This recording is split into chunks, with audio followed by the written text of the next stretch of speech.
तालियों का और अपने संबोधन के पूर्व मैं जिनकी बड़ी इज्जत करता हूँ, विद्वता, आपने उनको सुने लिया होगा, अजहर साहब। और बड़ा विचित्र संयोग ये है कि अभी तक तो वो मैं उनको बुलाता था, आज कुछ एक मीटिंग थी प्रदेश कांग्रेस कमेटी में, भैया को तो मालूम होगा, इसके कारण हमें आने में विलंब हुआ। सबसे पहले आप सब लोगों से माफी।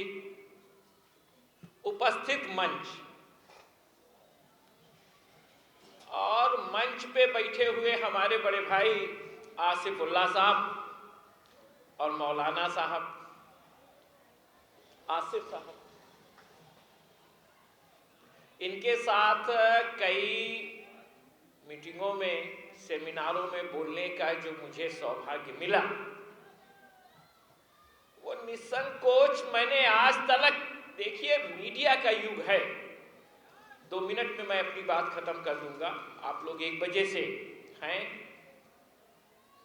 मीडिया के युग में मौलाना साहब, आपका इंटरनेशनल स्तर पे जो मैंने पिछली बार आपका संबोधन सुना था, और मेरी ख्वाहिश थी कि आप आखिर में रुक के हम लोगों को करेक्ट करते जाएं, आपने मेरी बात उस समय मानी थी।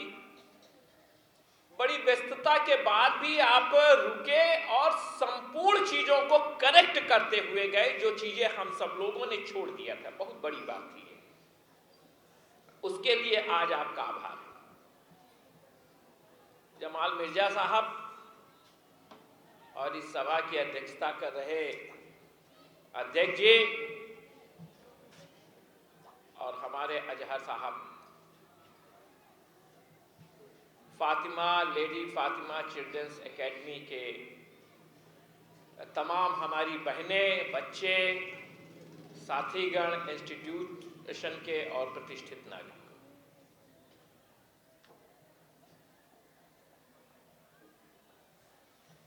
बारह या 15 मिनट में मुझे अपनी बात प्रारंभ जो समाप्त करनी, सोच रहा हूं कहां से शुरू करूं और कहां पे खत्म करूं।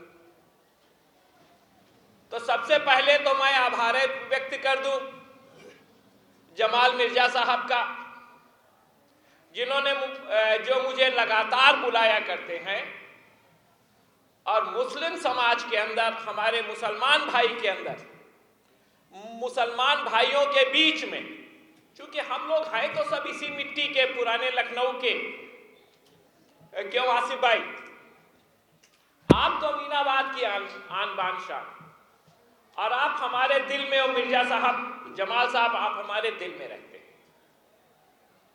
आज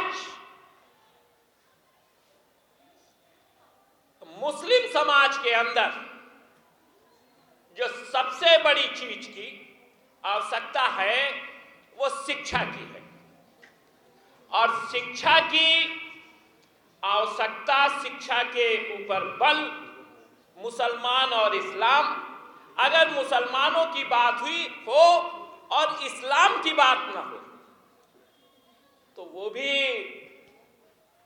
क्यों मौलाना साहब, इस्लाम के अंदर आपके आगे कोई नहीं बोल सकता। मैं तो अपनी बात, मैं तो चाहता हूं कि जब आखिरी बात हो तो आप हमें करेक्ट कर दें। मैं अल्पज्ञ हूं, मुझे ज्यादा जानकारी नहीं। भाई ने जो हमें इतना वो किया, ये इनका बड़प्पन। इस्लाम के अंदर जहां तक मेरी बड़ी हल्की जानकारी है, सतही जानकारी है, जिब्राइल साहब, हम लोग हिंदू हैं, हम लोगों के यहां कदाचित ब्रह्मा विष्णु महेश हैं। उसी प्रकार डिस्ट्रॉय इस्राइल साहब, जिब्राइल ब्रह्मा जी, और मैं आपके जो विष्णु है ना सर, जो बुनियादी चीज है वो मैं यहां से लेकर के कुछ बात कहने का प्रयास कर रहा हूं। मैकडाइल, तो जब मोहम्मद साहब, जिनका ऊपर वाले से, इस्लाम के अंदर जो हमारा ऊपर वाला है उसका कोई आकार नहीं है ना, कोई आकार नहीं, कोई रंग नहीं, वो सब में है और सब उसमें है। उसकी मर्जी के बगैर पत्ता भी नहीं खटकता है। वो जो चाहता है वो होता है। हम आप हैं क्या? और मैं भी विशुद्ध आस्तिक हूं, और मेरा तो ये कहना है, मेरा ये मानना है, बात चूंकि शिक्षा की चल रही, मैं शिक्षा पे ही आ रहा हूं। मेरा तो ये कहना है कि जो व्यक्ति धार्मिक होएगा, सच्चे अर्थों में वही व्यक्ति सच्चा आदमी होएगा, सच्चा मानव होएगा, सच्चा इंसान होएगा। क्योंकि कोई भी धर्म हो, चाहे बौद्ध हो, चाहे ईसाई हो, चाहे मुसलमान हो, चाहे हिंदू हो, चाहे सिख हो, चाहे जैन हो,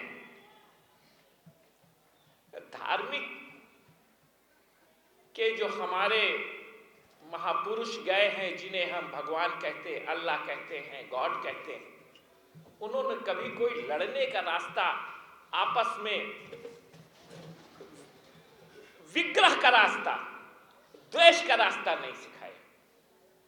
आप किसी धर्म में देख लीजिए, और इस्लाम तो अपने आप में अनूठा है। एक बार एक बातचीत चल रही थी, तो एक प्रोफेसर थे लखनऊ यूनिवर्सिटी के, वो मुस्लिम थे, आसिफ भाई और जमाल साहब, उन्होंने कहा था कि हम लोग बड़े भाग्यशाली हैं कि हमको कुरान मिली। यकीन मानिए, इतनी पवित्र किताब अगर किसी दूसरे धर्म को मिलती तो वो धर्म इसके लेकर के पता नहीं कहां से कहां चला जाता। मेरा इस बात के ऊपर, इतनी पवित्र और इतनी महान महान बातें हैं ये कुरान के अंदर। तो इसकी जो पहली आयत है, जो मैंने पिछले अपने कहा था, अकरा, इस कुरान की संभवतः पहली आयत है। मेरा उद्देश्य यहां वाद विवाद करने का नहीं। तो जब मोहम्मद साहब को जिब्राइल के द्वारा आदेश हुआ कि पढ़िए, तो उन्होंने कहा नहीं नहीं, मुझे पढ़ना नहीं आता। तो जम करके पढ़िए, और वो थे अकरा। उसकी पहली आयत हुई अकरा की। एक एक सेंटेंस में चूंकि आदेश हुआ है कि मैं,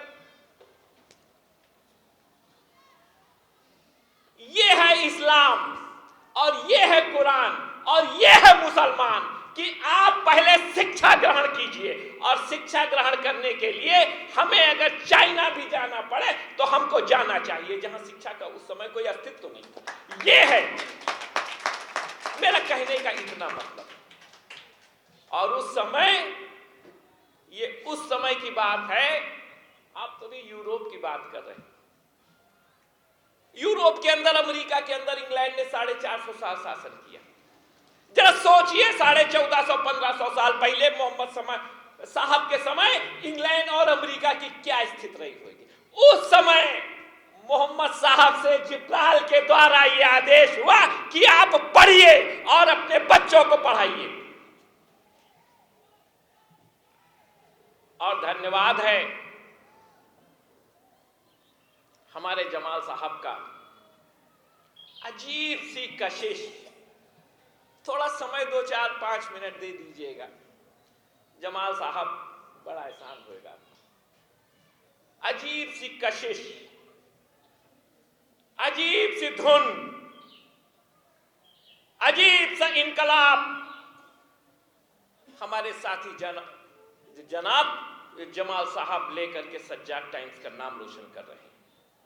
इनके द्वारा उठाया गया एक एक सब्जेक्ट, एक एक विषय, जिसको मुस्लिम समाज की आज की डेट में, आज के दिन पे बहुत आवश्यकता है, तो इनको भी मैं हृदय से साधुवाद देता हूं। इनके लिए और आज के मुसलमानों के लिए, क्योंकि आज के डेट में शिक्षा के क्षेत्र में अगर मुसलमान भाइयों के संदर्भ में लखनऊ के मुसलमानों के लिए, उत्तर प्रदेश के मुसलमानों के लिए और भारत के मुसलमानों के संदर्भ में न बोला जाए तो यहां आने का कोई मतलब ही नहीं बनता।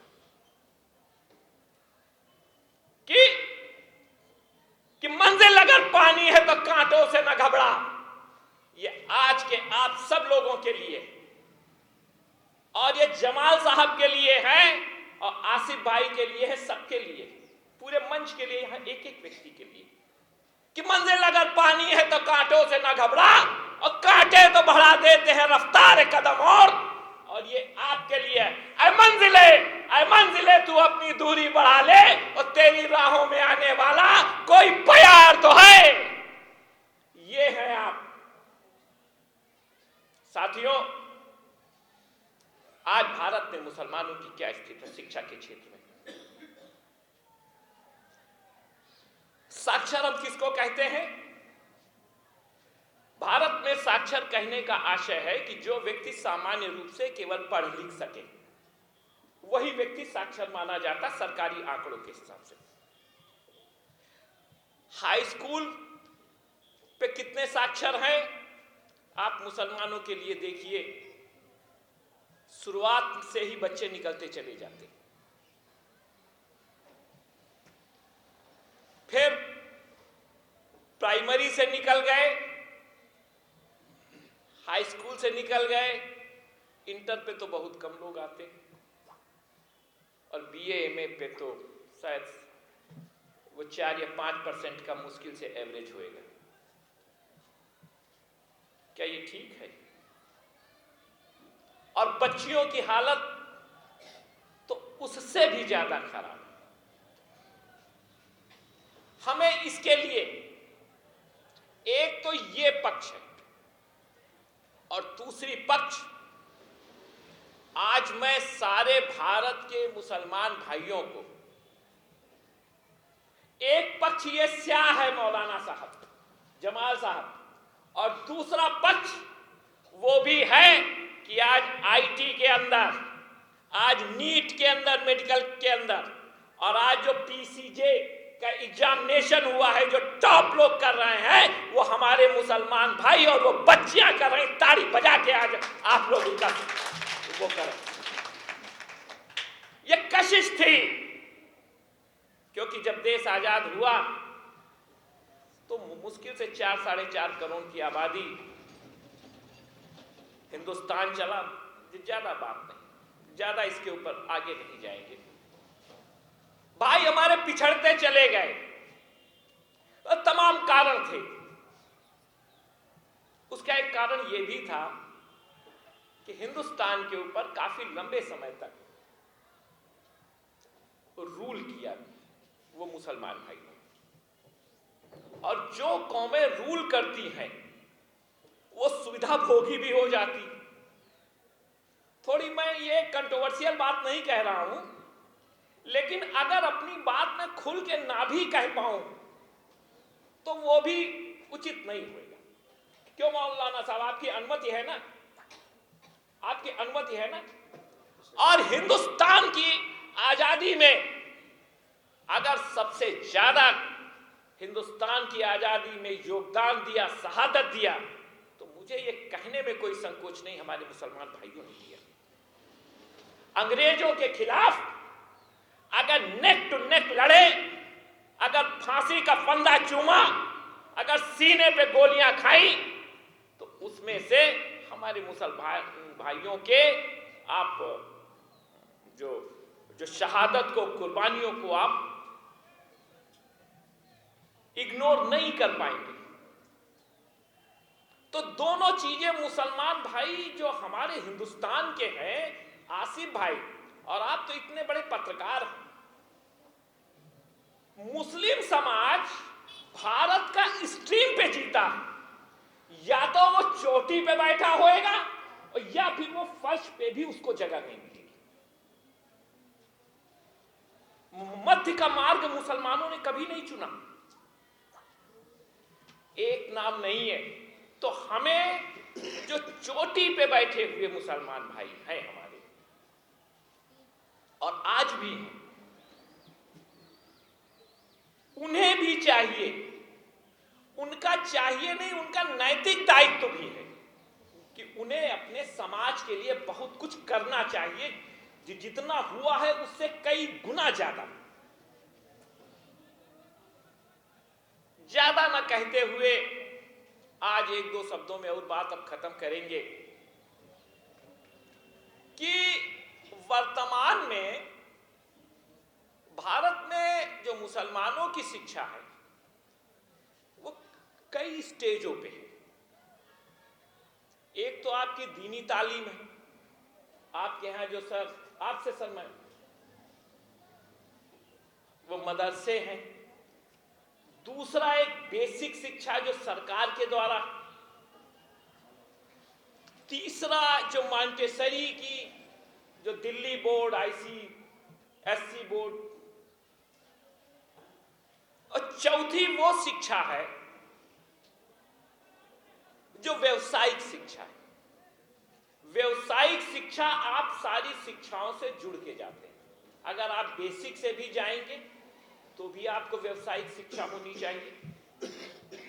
आधा सेकंड के अंदर अपनी बात खत्म करेंगे, क्योंकि जमाल साहब का आज हमें आदेश ऐसे ही लग रहा है। लेकिन मैं क्या करूं, जब तक मैं अपनी पूरी बात नहीं कह लूंगा मुझे चैन नहीं आएगा, मेरे आने का उद्देश्य नहीं पूरा हो पाएगा।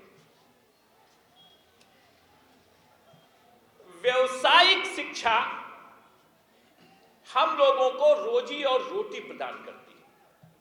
मुझे ये कहने में कोई संकोच नहीं है कि हमारे यहां आरक्षण लागू। आरक्षण में मेरी और आपकी लगभग एक जैसी स्थिति है। मेरी मतलब मैं ब्राह्मण और आप मतलब मुसलमान। मैं विशुद्ध रूप से एक तर्क संगत और आंकड़ों वाली बात कहने, भारत में जो आबादी का लगभग 15 से 16-17% ये माइनॉरिटी होगी। और भारत में आबादी का केवल 2.5% ब्राह्मण।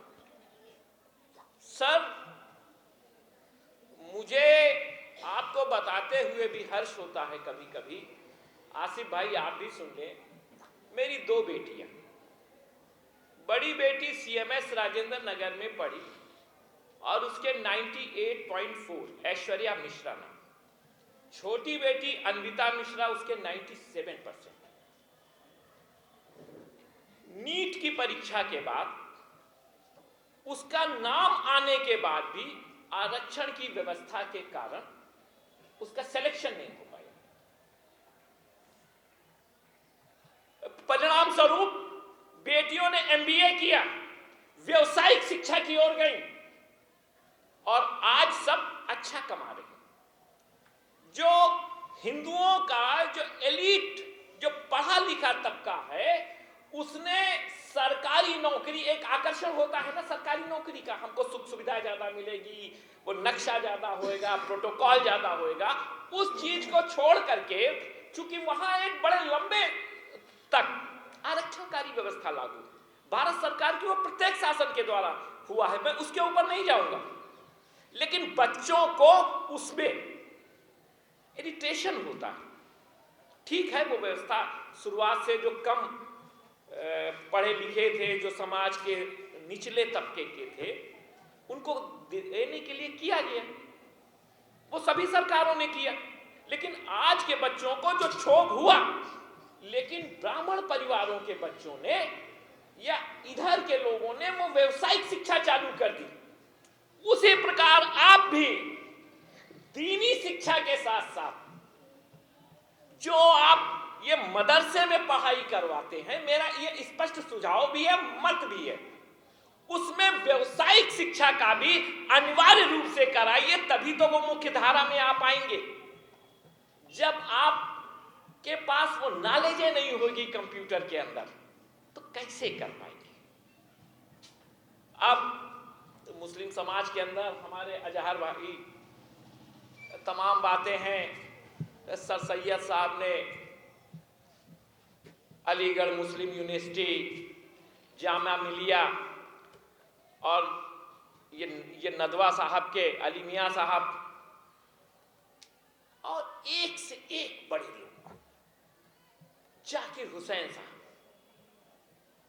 मौलाना अबुल कलाम आजाद साहब, भारत की हस्तियां हैं और इन्होंने वास्तव में मुस्लिम समाज के लिए किया है जिसको कभी भी हिंदू मुस्लिम समाज तो छोड़िए, रफी अहमद किदवई, जिनके कारण आज कश्मीर पाकिस्तान में नहीं गया, वो हिंदुस्तान में गया। जो पुराने लोग जवाहरलाल नेहरू जी के जो बहुत खास के लोग हैं वो जानते हैं कि रफी अहमद ये किदवई का क्या योगदान कश्मीर के अंदर रहा। ऐसे महान लोग जिनकी निष्ठाएं हिंदुस्तान के लिए असंदिग्ध रही। अरे मैं आपसे बताऊं, जब मैं पिछली बार जब आपने हिंदुस्तान के लिए बोला तो मैं गाड़ी पर बैठ के यहां से लगा के अपने घर तक केवल मेरे दिमाग में आप रहे, ये मौलाना साहब रहे। इनकी राष्ट्रनिष्ठा के ऊपर कौन चैलेंज कर पाएगा? और किसी से सर्टिफिकेट लेने की मेरा ये साफ कहना है, किसी को कोई आवश्यकता नहीं, कोई आवश्यकता नहीं कि आपको कोई आदमी राष्ट्रभक्ति का सर्टिफिकेट दे, हमें कोई सर्टिफिकेट दे, ये कोई आवश्यकता नहीं। ज्यादा न कहते हुए मैं अपनी बात, चूंकि शिक्षा के क्षेत्र में मैं आया हूं, तो मैं आप सभी लोगों से स्पष्ट रूप से दरख्वास्त और बच्चों से और यहाँ की टीचरों से और जो यहाँ के माध्यम से जो यहाँ के चैनल की, सज्जाद टाइम्स की जो आवाज यहाँ से कुवैत, दुबई और जद्दा और पुराने लखनऊ, हिंदुस्तान में गूंजेगी। चूंकि सब्जेक्ट मुसलमान और शिक्षा, मैं सारे मुसलमान भाइयों से अपील करता हूं कि आप आधी रोटी खाइए, आधी रोटी खाइए, और अगर अवसर लग जाए तो भूखे रहिए, क्योंकि आपकी लड़ाई लड़ने के लिए कोई दूसरा नहीं आएगा। आपको अपनी लड़ाई खुद लड़नी पड़ेगी। और आज की जो सबसे बड़ी मांग है वो एजुकेशन की है, ना पैसे की है। पैसा भी, धन, लक्ष्मी भी उसी के पास आएगी जिसके पास शिक्षा होगी। तो आधी रोटी खाइए, उसी प्रकार जैसे महाराणा प्रताप ने आधी रोटी खा करके लड़ाई लड़ी थी। और लोग तो कहते हैं महाराणा प्रताप की लड़ाई हिंदू मुसलमान की थी। अरे मूर्खों की क्या बातें की जाए। महाराणा प्रताप का जो मेन सिपा सालार था वो हाकिम खां था, और जो अकबर के मेन सिपा सालार थे वो मान सिंह थे। वो दो राष्ट्रों की लड़ाई थी, राजनीतिक लड़ाई थी, उसका हिंदू मुसलमान से कोई मतलब ही नहीं था। ज्यादा न कहते हुए, हमारे ख्याल से मैंने सारी बातें तो अपने मन की बहुत संक्षेप में कही। एक शेर के माध्यम से कि मैं अकेला ही चला था जानिबे मंजिल मगर, और हम सफर मिलते गए और कारवां बनता गया। जय हिंद, जय भारत और जय कांग्रेस और जय आपके सज्जाद मिर्जा टाइम्स। बहुत बहुत शुक्रिया तीरथ दास मिश्रा जी। मैं